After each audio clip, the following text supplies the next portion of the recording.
Hey guys, welcome to Convos, and today we're gonna... You know what? I need friends. I need to hang out with somebody. All this comic book reading, it's too lonely. I need a friend. Alright. Here we go. Huh? Oh, my phone's ringing. Hello? Hey Ryan, you want to watch a movie that people have seen a million times and reviewed the crap out of, loved, hated, and just kind of everything with it? And then we'll do it too, just kind of pile into the crap? Yeah, why don't we be the 1,000,000th and second people to do it? I mean, let's do it. Batman v Superman, let's go. I'll be right over. Alright, see you soon.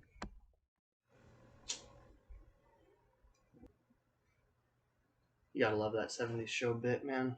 Hey guys, welcome to Comic Convos. We're going to be doing something a little bit different today, and we're going to be doing a segment called Couch Convos. It's where we sit down and we're going to talk about a movie, if you guys kind of guessed, Batman v Superman. That's why we got them both out here.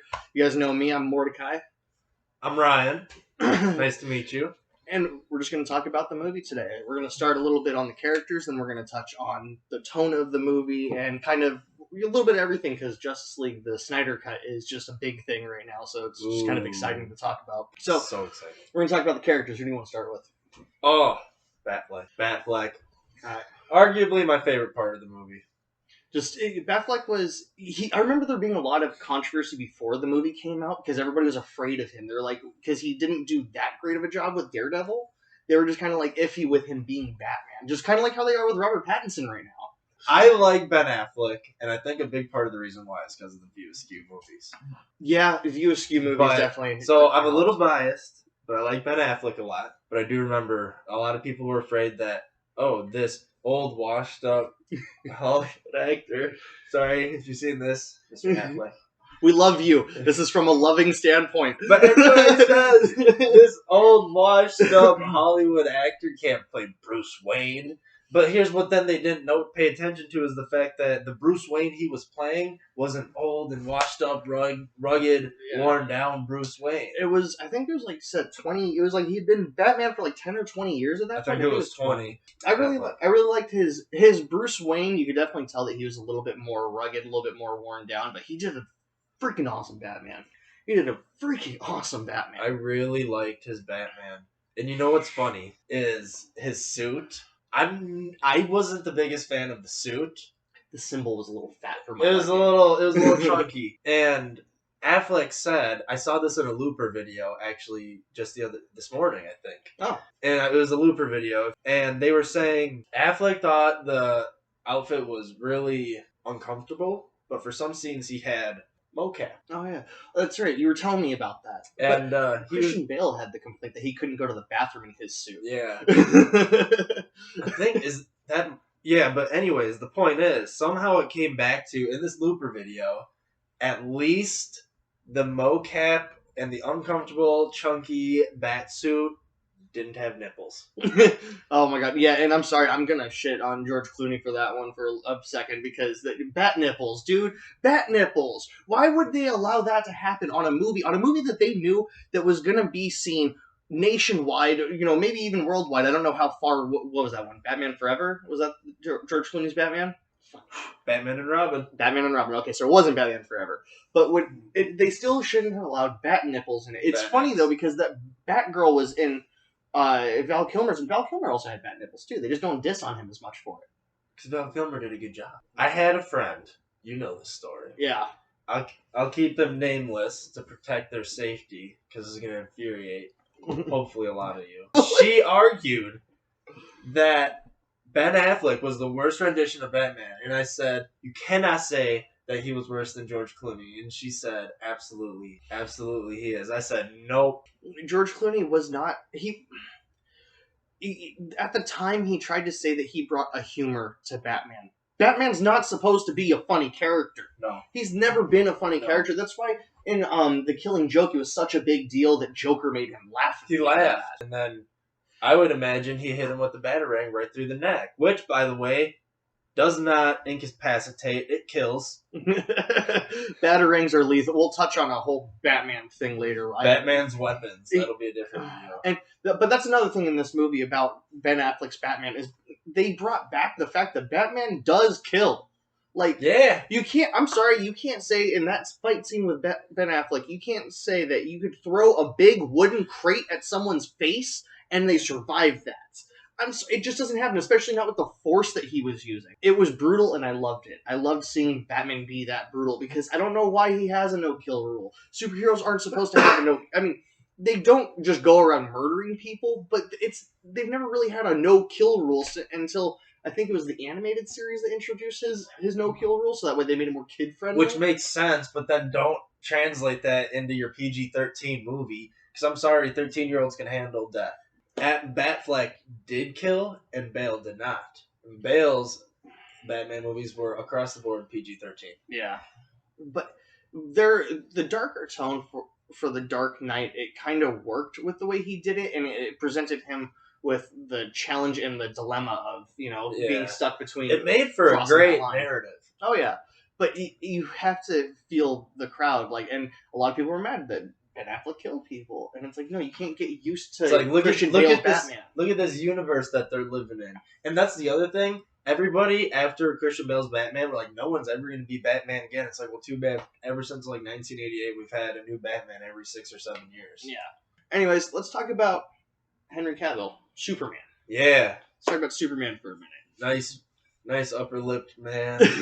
We get to see his real upper lip in this movie. Yeah, it's not CGI'd on because they're trying to hide a mustache. In case you guys don't know, in the Justice League movie, they tried the Justice League movie, they tried to CGI on this man's mustache, or off the mustache, actually, because they didn't want to. He had it for another movie, and he didn't shave it for whatever reason, and they figured it would be easier to have him not shave it and CGI the mustache off, rather than give him a fake mustache for the other movie. I believe he was contractually obligated to keep the mustache for the other movie. But it's that's forget that for a minute though. It's again, there's still makeup and special effects that you can do to hide facial hair. Aside from just because that first shot, shot of the movie on the phone, where he's recording, it's just it moves. His upper lip moves. You can watch it. Isn't that the first minute of the movie? Is that mobile phone video of Superman? And he's talking about and that song is playing. That song, it's all sad and oh my god, it gets so freaking intense. It gets so intense. It shows I'm sorry, but Superman did not combat homelessness. No, and it shows homeless people as if now that Superman's gone, there's homeless people. That to me threw me for a loop. It's what? The biggest issue between the two is because if you go and you watch Batman v Superman, there's a very big. Everybody kind of has this sort of dislike towards him. There's still a lot of uncertainty because he just got discovered in Man of Steel, and just the movie beforehand. And Batman v Superman starts with the end of Man of Steel, so all those events just happened. I think it was 18 months later is what it flashes forward to. So it was it's a year and a half later at that point. But it's still that all just happened. They just discovered there's a superhuman person, and then there was a lot of just hatred towards him in Batman v Superman, and then you flash forward to Justice League, and all of a sudden the whole world misses him. It's you guys didn't like him in the last movie. You can't just do that. You caused him to be okay with dying because he's these people hate me anyways. But no, seriously, maybe it's because he killed Doomsday. Now, maybe nobody knew Doomsday was a byproduct of Superman. People. I mean, maybe not him himself, but no Superman, no Doomsday, because no Kryptonians going to Earth. Speaking of people that aren't around, let's talk about Jimmy Olsen. Without Jimmy Olsen, my friends, we are not going to be able to see Darkseid, because his first cameo appearance is in a Superman's pal Jimmy Olsen comic. Jimmy Olsen dies. How do they introduce Darkseid? Exactly. So in the Snyder Cut, they have to bring Jimmy Olsen back. I'm calling it right now. This is me calling it. They're going to somehow bring Jimmy Olsen back, and Darkseid's going to be there. This is me calling it. It's probably not going to happen, but it's still me calling it. One more thing. Gal Gadot, never had a complaint about her. Never. She was perfect as Wonder Woman. I think she's perfect in the Wonder Woman solo movie. She's going to be awesome in fucking Wonder Woman 84. It's just going to be great. I feel as though if they were going to introduce her as Wonder Woman, not just as Diana. Yeah. but as Wonder Woman, at the end, they could have also perhaps introduced Aquaman. I get that they wanted to stick with the Trinity, though. I get I it. get but the it's Trinity, like- but I know the part you're talking about. But Yeah. we can talk about that when we talk about the movie. When we get to that, Yes. that part in the movie, we'll touch We'll on look back that to one a little bit more. Aquaman's. So let's start with Look the at intro. Aquaman. Us just seeing Versa's parents get murdered for the first 10 minutes of the movie. It's just like everybody has seen at least one Batman movie, or they know for a fact that the thing that drives Batman is his parents get murdered. This is Batman v Superman. It's not a Batman solo movie. We didn't need to see his parents get murdered for 10 minutes just to hear Martha. Hold on. I need to talk for a minute. I saw something. I don't know who released the video or who the article was by, but I remember when Joker came out. I remember talking to you about this. Oh yeah. Somebody said that it was like I don't know if it was Looper, but it may have been because apparently I watch a lot of Looper videos. And someone said in Joker, because there was that scene in Joker, if you haven't seen it, where once again they killed Thomas and Martha Wayne. Every movie. And the pearls, her necklace breaks. And somebody, because of that scene, says, "Oh, isn't it nice that they did a little Easter egg to Batman v Superman with the pearls?" It's like, okay, well, I don't. That's But just that dumb. was that ever confirmed? That was like the callback. No, it's not a callback. It's just always a thing. The pearls is always a thing. But the pearls breaking wasn't always a thing until Batman v Superman, because it wasn't a thing. The pearls being a thing was in the Dark Knight series because Catwoman steals it in the Dark Knight Rises. But them being broken in the street or whatever, that was a Batman v Superman thing specifically. And if I'm wrong, please let me know. But every comic book I've read, every re-rendition of Batman's origin, I've never seen those pearls get broken in the street. They've always been a thing. His mother's pearls have always been kind of a little itty-bitty Easter egg thing that you kind of see every now and then, but I didn't see them broken in the street until Batman v Superman. So if Joker does connect to Batman v Superman, I can care less. I just think the broad idea of the pearls and Thomas and Martha Wayne dying does not constitute it being a callback to specifically Batman v Superman. Yeah. All right. Anyway, so then we move on from the stupid 10-minute intro, and it goes to Lois Lane and Jimmy Olsen in the desert, going to meet with this African warlord, right? Something like that. Something like that in some desert, and it goes. It was on, in Nairobi. Anyways, Nairobi, whatever. So They're it goes on to them talking to, or Lois goes and talks to this warlord. You find out that Jimmy Olsen is in the CIA for whatever reason. Jimmy Olsen's in the CIA, dude. He's like annoyingly upbeat and chipper. He's And then all of a sudden now he's a CIA agent. Superman's pal. He's Superman's pal, Jimmy Olsen. I'm just happy to be alive, people. Even in the Supergirl show, because I've seen a little bit of the Supergirl show, Jimmy Olsen's black in that show, so that it came as a shock to me at first because I just wasn't expecting. He's always been a ginger, white guy, but he's still chipper. He's still like Superman's pal and stuff. And this one, he's in the CIA and he's trying to defend Lois. He's like, no, she doesn't know what's going on, and he gets shot in the head because he's got sent there to negotiate. Now I'm not sure if Jimmy Olsen was a cover and there's an actual Jimmy Olsen out there. I'm hoping. Jimmy Olsen's a common name. I guess, but I mean, he was supposed to be the Jimmy Olsen, and he got killed within the first few minutes of the movie. And he's supposed to be Superman's pal. That was frustrating. He never even met the man. He almost did. He was 10 minutes away from meeting him. He was Superman's nothing. They probably didn't even really know of each other. But then all of a sudden those henchmen and stuff, they start shooting the other guys. There's two groups of people there, and you got the group of people that's with the African warlord, and then you got a separate they kind of look like private security, and the private security group just starts shooting the African warlord's people. And it's so confusing. Well, they're doing that to try to frame Superman for those murders, but it makes you think Superman doesn't use a gun. Yeah. And it's I know they burned the bodies to kind of make it look like he uses heat vision on them. Sulfur vision. If they actually went and did autopsies of the bodies, they would have found rounds. Maybe they didn't do autopsies. But they still bullet holes everywhere. There's the guy dropped a grenade in a tank. That's true. That's true. Superman so doesn't begs just the walk question: around with was grenades. Jimmy Olsen even CIA? I mean, he probably was actually CIA, but I don't think that was actually Jimmy Olsen. I'm pretty sure Jimmy Olsen was just a cover name. Superman comes crashing down, and then like He goes through the roof. I don't know why he had to land and make a scene in front of the African warlord and like give him the like, oh, I'm Superman, I'm better than you look, rather than just crash through the floor into the African warlord. Crashes through the floor into the African warlord. He would have smushed Lois Lane.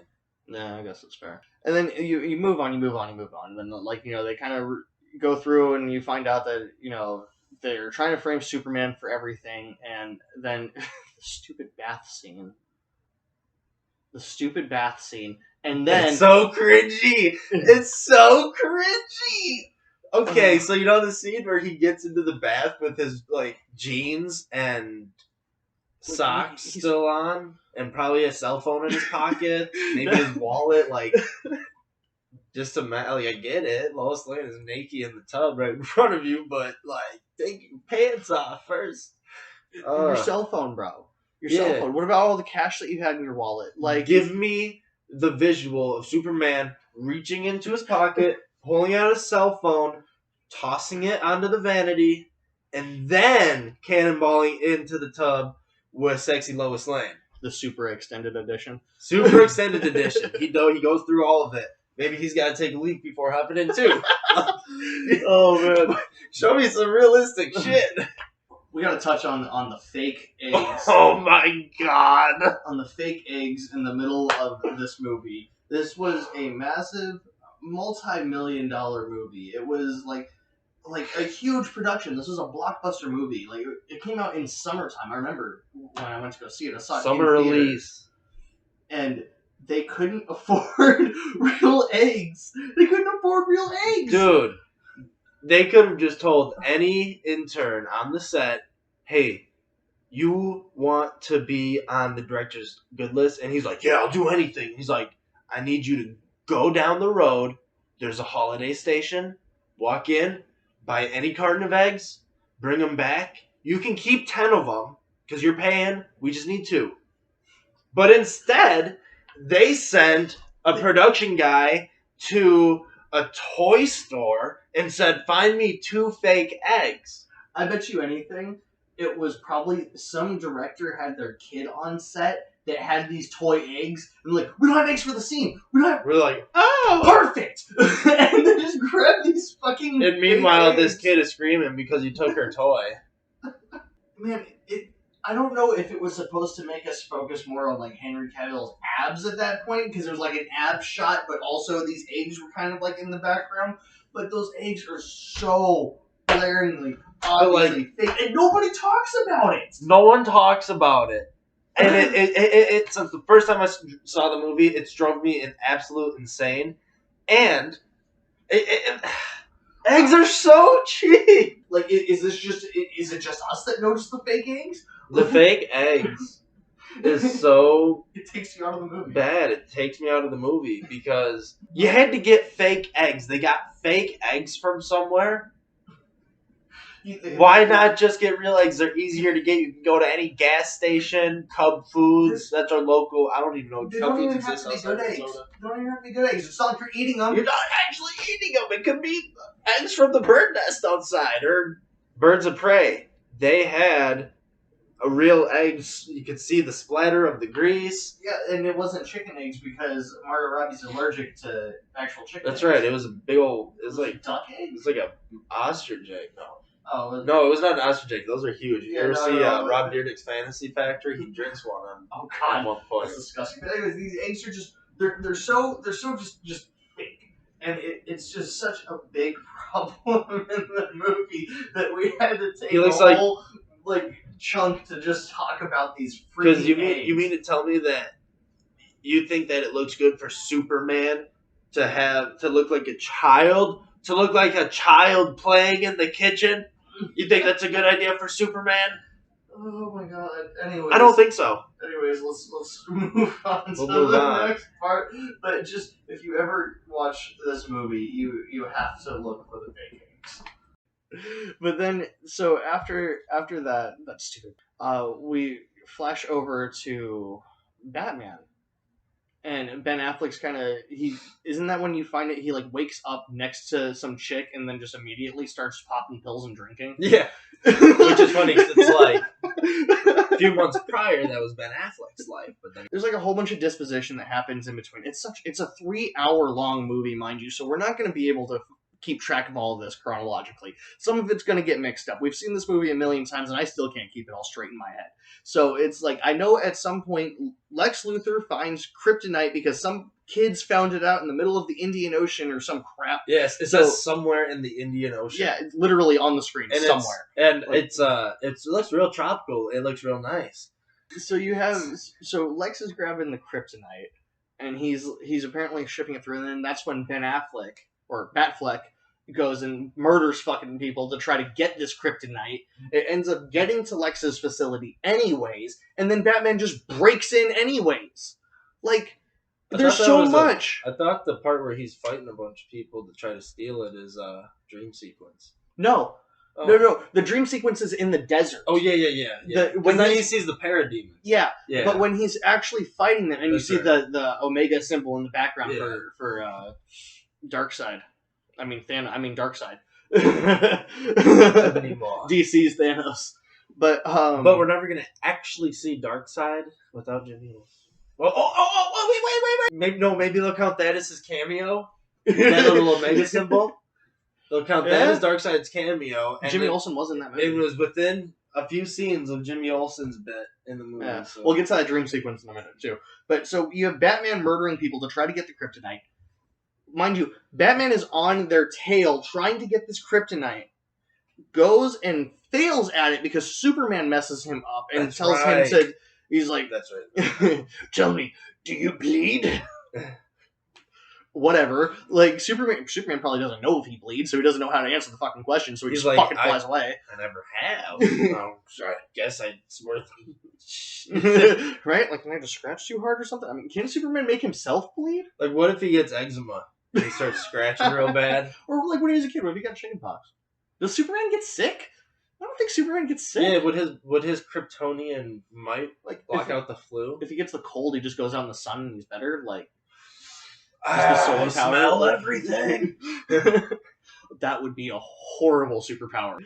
But so then you have Batman going in trying to get it from the Lex Luthor's guys, and then they take it. They actually successfully take it back to the facility, and Batman just breaks into the facility. So my question is, why didn't Batman just break into the facility in the first place, and instead of trying to get it before it got there? So I have two answers to that. He had to. Maybe he was afraid that they would do something with it before, like, so quickly. Like, he just needed to get his hands on it before they had a chance to get it to their lab.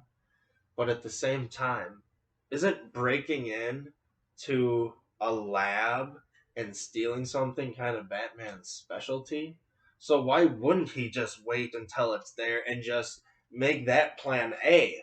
And plan B is the next time that they try moving it to study it is when you steal it or something. But, like, why is plan A Was that the first time we saw the Batmobile? That might have been the reason, movie-wise, just to show off the Batmobile. Just to show the Batmobile. But then they destroyed it because he hit Superman with it. And then he drives it back like all broken. That was my favorite part. But we see it again. I don't know if we see it again in that movie. We see it in the Justice League. We see it in Justice League. Justice League. Justice League. And I'm going to say this right now. I do not support the Justice League. I've always supported the Snyder cut of the film. I didn't mind the Justice League when it came out because as a DC fan, I just kind of had to take what I could get. But now that I know the Snyder cut is coming out, I haven't even watched it. I refuse. I refuse. I'll support Zack Snyder. Sorry, Joss Whedon. Stay with Marvel. Batman steals the kryptonite. Successfully steals the kryptonite. Leaves a Batarang calling card. Because that's what all great hipsters do, according to Rick Sanchez. They have to have some kind of calling card. They leave their calling card. And then it's a hipster douche. And then, things happen, and then all of a sudden Bruce Wayne and Clark Kent are getting invited to Lex Luthor's house, right? Or was this before or after that scene? Again, this movie's 3 freaking hours long. It's so hard to keep it straight in your head. Keep track of. But so Clark Kent and Batman get invited to Lex Luthor's house, which basically just gives Bruce Wayne an in to just hack all of his technology. Clark ends up hearing Alfred talking to Bruce over like some kind of intercom he has in his ear. Goes to like stop him. He like follows him down into the basement area where all the workers are, and then gets distracted because there's something bad happening on TV and ends up leaving, which is the Superman thing to do. But my thing is, grab Bruce while you're there and just drag him with you and ask him questions later. Like, if you find it that important, just grab him and go. And he started untying while he was in the kitchen. I was gonna say he did like start. So I was gonna say maybe he's got to be discreet on the get out, but he also could move quick enough where no one would even see what just happened. Yeah, and then like he could blame it on the Flash. And mind you, the only thing that we really find out that Bruce really stole from Lex Luthor was a picture of Wonder Woman, which just set up the Wonder Woman movie, which she stole his device, gave it back, blah, blah, whatever. And then it was to set up all the other movies, which we never got. So anyways, all of these movies, my point is, all these movies should have came out Shazam on their own. And Shazam wasn't even a part of that file, though, because there was like... They could have done some kind of Black Adam thing because he was an older character, like he's been around longer and just been... Is it true that The Rock is playing Black Adam? I like that. I think he's going to do great. I love The Rock. Hey, look, this is my Seth Rollins shirt. I'm also a big wrestling fan. So anything The Rock is in, I'm going to watch. All of this conversation that we're having, and we're not even getting to the Batman v Superman part. There's so much exposition, and that's another point of us talking about this, is there's not enough Batman v Superman. They could have done 3 different movies out of this movie. Easily. Because, A, they had the death of Superman as part of that movie. It didn't need to be a part of that movie. It really, really didn't need to be. Then they had the introduction of Doomsday, which, again, is Death of Superman, but they could have done Doomsday being introduced at the end of a movie and then done Death of Superman. Then they had Batman v Superman, and then they tried to introduce Trinity. And they could have introduced Hulk. No, they couldn't have. What? They won't do... We are never going to get a DC Marvel crossover movie. No. That's not going to happen. It's hard enough for them to get a Sony Marvel crossover with Spider-Man these days. They won't even do a comic anymore. They won't cross over comics. The last time they did it was like forever ago. There's always rumors. It's because the good-hearted comic book people that ran these companies back in the day aren't around anymore, and it's all stockholders and shit. I would imagine. Marvel is owned by Disney. DC is owned by Warner Brothers. Like they're. So things happen in this movie. There's just a lot. I'm not going to go over all 3 hours of this movie bit by bit. But where we're at already could have been a full-ass movie. Yeah. And we haven't even gotten halfway through because we looked. Halfway through is the Senate blowing up. Yeah, and then we haven't even talked about why the Senate blew up. I don't think we're going to. You got to watch the movie to see the dude who blows up. Long story short, there's this guy that got injured in the beginning of the movie. His name's Wallace, or Wally to his friends, because that's just a deal in the beginning. So it goes on. Lex Luthor finds him, gives him a wheelchair, gives him hope, basically. It tells him, hey, all I need you to do is go and talk to the courtrooms and stuff and tell them how much Superman ruined your life. So he's like, sure, I'll go do this. So they do that, and they actually get Superman to get into this courtroom. I believe that was the goal. They got Superman into this courtroom, and then all of a sudden, Wally's wheelchair is just blowing up. Lex Luthor planted a bomb in his freaking wheelchair, which is supposed to spark controversy, like Superman did it, but then Superman's helping like rescue survivors afterwards, and the Senate blowing up never really made sense to me. I think it was because it's like they put lead around it, so Superman wouldn't be able to protect them from it. So the point that Luthor was trying to make is that, oh, you really think he can protect you? Because look at all the people that just died in this bombing right in front of him. So basically just a power move. Yeah. I think it was a power move just to show that Superman isn't all that. He doesn't stop bad things from happening. He just simply helps with the collateral damage. And it's like, I think Luthor is trying to get into people's minds that he's not a god. If he was a god, he would have been able to see through the lead, apparently. So anyways, they go through the Senate blowing up, and the Senate blowing up literally is an hour and a half into the movie. And that's when it's when everything starts rolling together and when you can actually enjoy the movie. But both of us, we will stop watching at that point because it's like that's a movie in itself, and then the other half is the next half of movie number 2.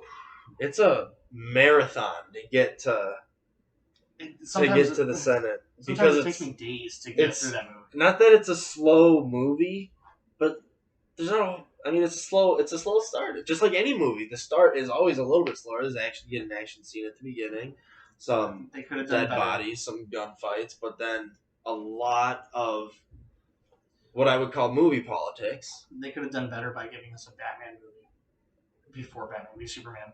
They cut out like a good hour of the movie because Batman was just kind of introducing Batman and Alfred. Like, give us a really good movie of Batman going to get the kryptonite because of what happened in Man of Steel. So show that beginning scene with Superman and Zod in the backdrop, and actually give us a Batman going through the laboratory scene. Yeah, and show in detail instead of cramming Batman's story arc.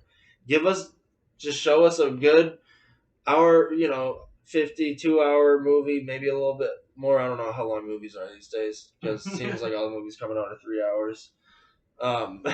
And they did Batfleck dirty by doing that. They did him dirty because he deserved a solo movie. He really did.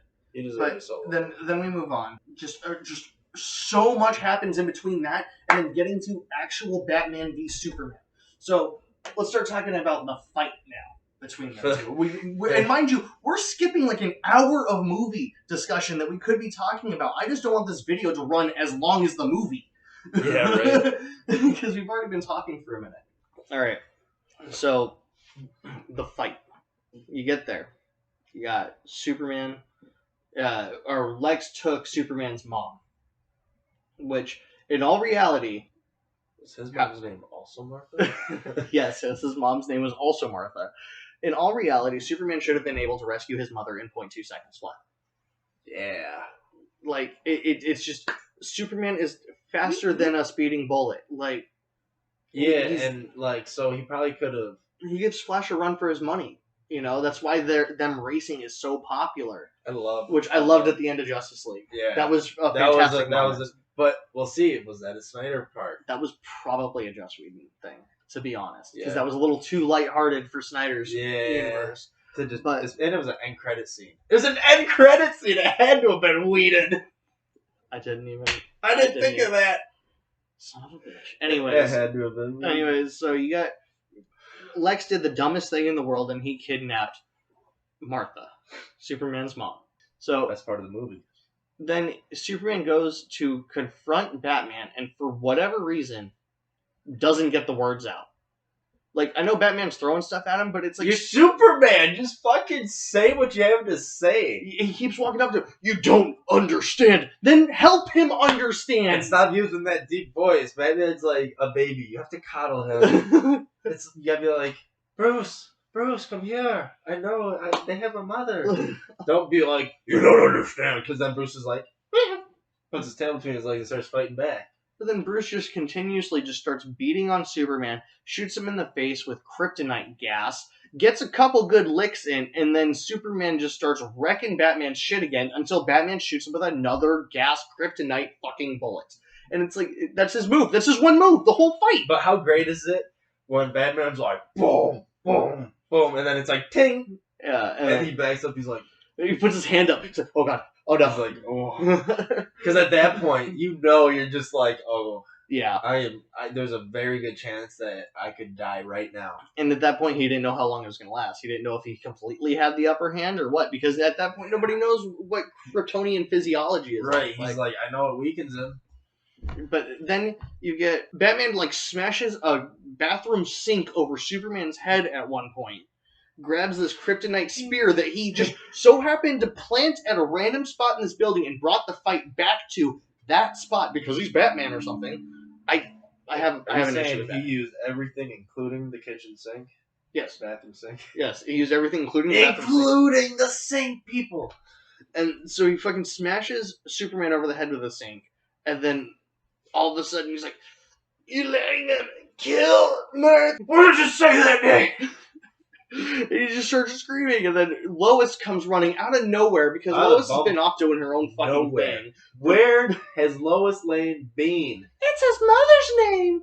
Like, I think she took a helicopter to get over there. yeah, but it just like, why? Why was she there? She had no reason to be there. What was she gonna do to stop Batman And hold from on. killing Superman? You need to tell me that Lawrence Fishburne, as the news reporter, or as the news manager, Just let her take the helicopter just let Lois Lane take the helicopter? into basically what is becoming the new Ground Zero. And he says, he's like, it's a war zone or something. And she's like, it's not for a story. Then you're especially not taking the company helicopter. Yeah, like that's Like, I'm sorry, if I'm running the place, I'm like, oh, it's not for a story? Well, then why are you asking if you can borrow my helicopter? He should be fired by whoever the CEO Perry is. White. Perry White. Perry White. Laurie Fishburne is an amazing actor. I love him. Perry White should have been fired. He should have been fired by the higher ups. So then we get to the fight, and that so Batman and Superman they reconcile the differences because their moms have the same name. That's not the real reason, but that's like how it came across from a cinematic point of view. From people that don't know or didn't want to look deeper, it was like, oh, they have their moms have the same name, so Batman's okay with it. And it's like it was more of a Batman is realizing that Superman's a person. He's a human. He's not an alien. His mom. He was raised in Kansas. His mom, whose name is Martha. He's like, wait a minute, this guy. It's all right. Maybe he's just a freak. But then it leads to the best Batman fight scene ever, dude. That fight Wholeheartedly agree with that. and that brings us back to the point of Batman kills. Batman kills a lot of people in that especially scene. when it comes to saving his buddies. My new best friend's mom. Like, there's no way when he shot that dude's flamethrower with the shotgun that he didn't kill that guy. Yeah. Like, that dude didn't survive. I'm sorry, you're not surviving that.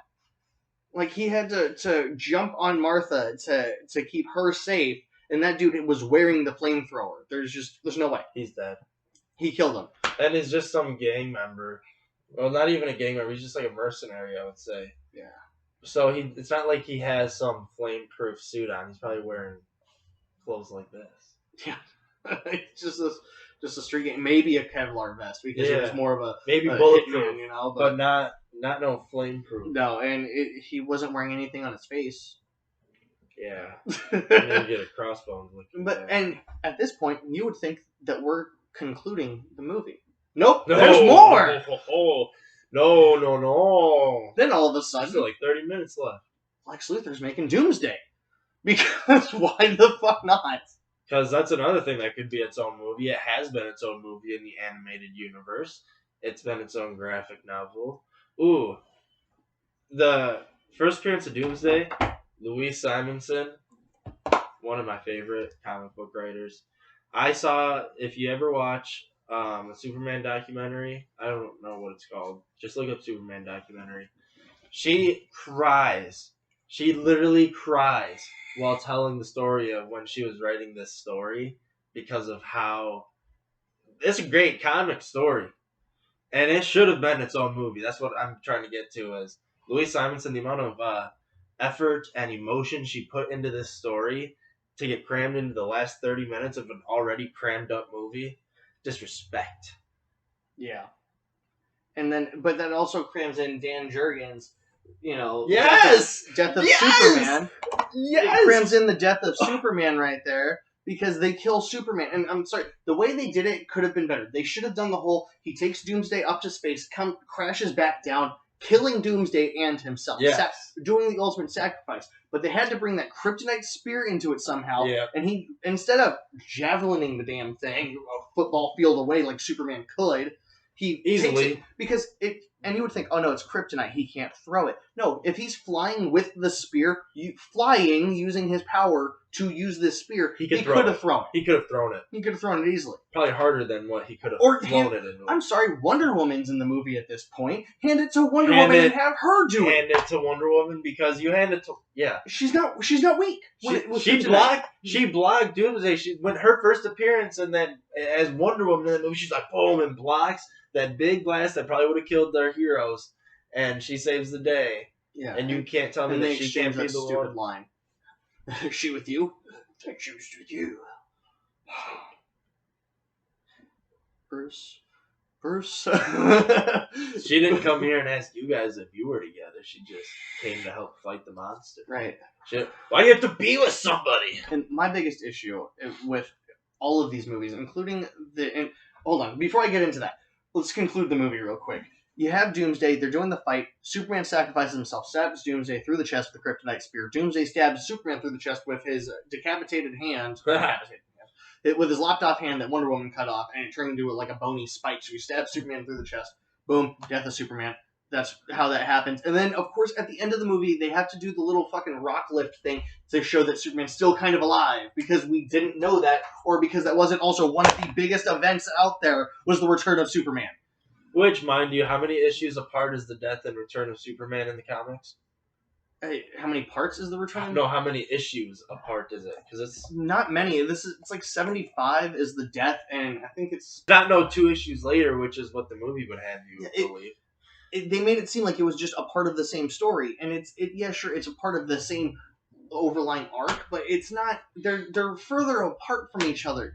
You know, there was a huge time where it was. I literally have a comic called "A World Without Superman" because there was a huge, long part of time where Superman was not there. You know, the reason DC did that is because they felt that the readers weren't appreciating Superman as they once did. So, like, well, let's kill him off and see how they like that, and actually stick with it for a minute. Which is why that comic sold out so much, and why this comic is worth more. It's just that one's worth more to me because it was signed by Dan the Man.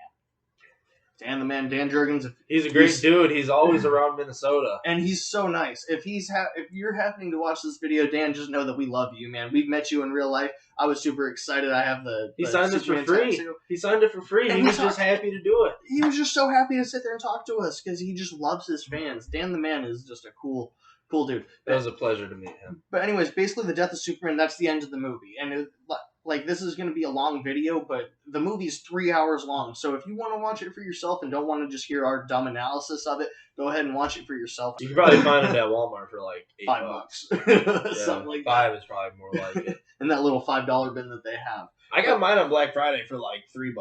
But my biggest issue, going back to this part, my biggest issue with the big world-ending villains at the end of these movies is where the hell are all the other heroes? Where were they? Where was Aquaman when Doomsday was around? Where was freaking, like... I'm convinced that Aquaman was drinking and Flash was scared. Or too young.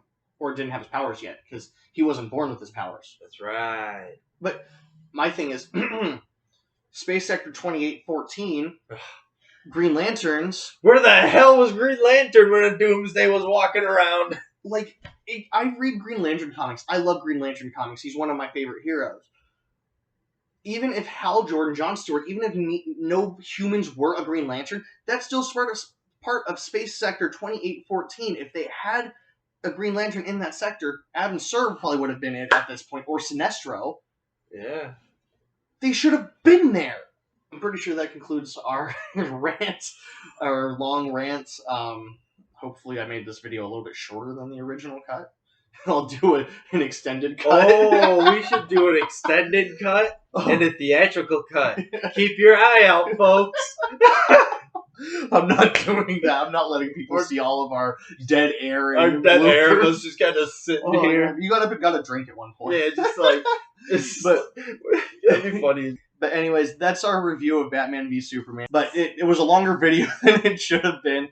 But it was a movie review. This isn't just me reviewing, 15 pages of a comic book. This is me and Ryan reviewing a 3 hours long movie. And movie. hey, we do love these movies. Oh, yeah. We wouldn't review it if we didn't love it, because we wouldn't watch it enough to be able to review it. We shit on it from a loving standpoint. We shit on it from a respect for comics, more so. Like, I understand movies, like... There's going to be more money in movies. I always got to support the comic more. Yeah. It's just, in my opinion, comics touch a little bit better. But we appreciate you guys watching this video. If you guys want to see any more movie reviews, we're honestly just probably going to touch on superhero movies, maybe Star Wars at some point. But if you want to see any other reviews like this, please let me know in the comments. And if you haven't already, like and subscribe to this channel, because this is an awesome channel. It's where you get all your nerd stuff from, or where you're going to. But yeah, or at least some of it. Yeah. And keep an eye out because we're going to try to work on a project for him soon. I'm not going to tell you guys too much about that, but we're going to try to start something with him here coming up. So keep an eye out for that. Thanks for watching, and we'll see you next time.